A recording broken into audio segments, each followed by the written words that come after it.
Personnel en souffrance, manque de moyens humains et matériels, patients contraints de passer la nuit dans les couloirs. La situation aux urgences de l'hôpital d'Ajaccio serait, selon les professionnels du service, alarmante, voire dangereuse. Un mouvement de grève illimité a débuté ce matin. Il se déroule dans un climat social très tendu. En effet, dans le cadre d'un autre conflit en cours, le STC demande le départ du directeur de l'établissement. Les explications de Sylvie Wolinski et de Franck Rombaldi. Fini les paroles, aujourd'hui les professionnels des urgences réclament des actes à la direction de l'hôpital d'Ajaccio. Depuis ce matin 7 heures, ils sont en grève pour une durée illimitée. Cela fait plusieurs années que les personnels alertent sur la situation alarmante du service. Selon eux, rien n'a été fait, mais les patients sont toujours plus nombreux. Ce matin, actuellement aux urgences, 34 patients, dont une dame de 89 ans qui est là depuis 4 jours. Ça nous est arrivé qu'il reste des patients jusqu'à 7 jours dans le couloir des urgences. La grève n'entrave en aucune manière la prise en charge des patients. Sur réquisition, les urgences sont assurées normalement, mais les soignants souhaitent alerter la population sur la dégradation continue des conditions de soins.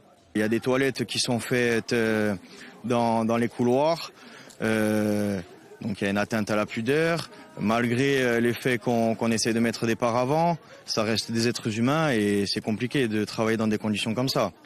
Nous, on est là pour le patient, on est là pour leur bien-être. Et pour nous, c'est une certaine forme de maltraitance de laisser des personnes âgées sur des brancards pendant des jours et des heures. Ce n'est plus entendable pour nous. Des problématiques que semble avoir pris en compte le directeur de l'hôpital et la directrice des soins. Lors d'une réunion cet après-midi, il a été proposé aux intervenants hospitaliers et médecins des urgences un rendez-vous jeudi prochain pour un comité de pilotage. Une première étape qui devrait donner aux soignants le ton des prochaines concertations. En attendant, la grève continue. Évidemment, ce n'est pas des solutions qui vont se trouver en une semaine. On n'aura probablement pas toutes les solutions jeudi non plus. Mais je pense qu'il ne faut pas qu'on lâche parce que c'est quand même que c'est important pour la population, c'est pour l'avenir. Ces discussions au sein de l'établissement se passent dans un contexte particulièrement tendu. Depuis hier, les personnels STC occupent l'ARS, soutenus par différentes formations politiques. Ils réclament le départ de Jean-Luc Pech, le directeur de l'hôpital. Selon les syndicalistes, il y a urgence, car il aurait tenu des propos injurieux envers un membre du personnel lors d'une réunion concernant le conflit des brancardiers.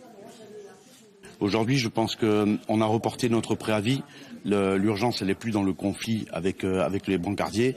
L'urgence aujourd'hui, c'est que nous ne voulons plus de ce directeur. N'importe qui sera... Il y a des directeurs adjoints. Franchement, l'intérim pourra être fait par d'autres personnes, je pense. Si maintenant la vie de la santé encore tient à une personne, je pense qu'à ce moment-là, ça sera dangereux. Cette nuit encore, ils dormiront dans les locaux de l'ARS. Contacté, le directeur de l'hôpital nous a fait part de sa volonté de ne pas vouloir communiquer. Personnel en souffrance, manque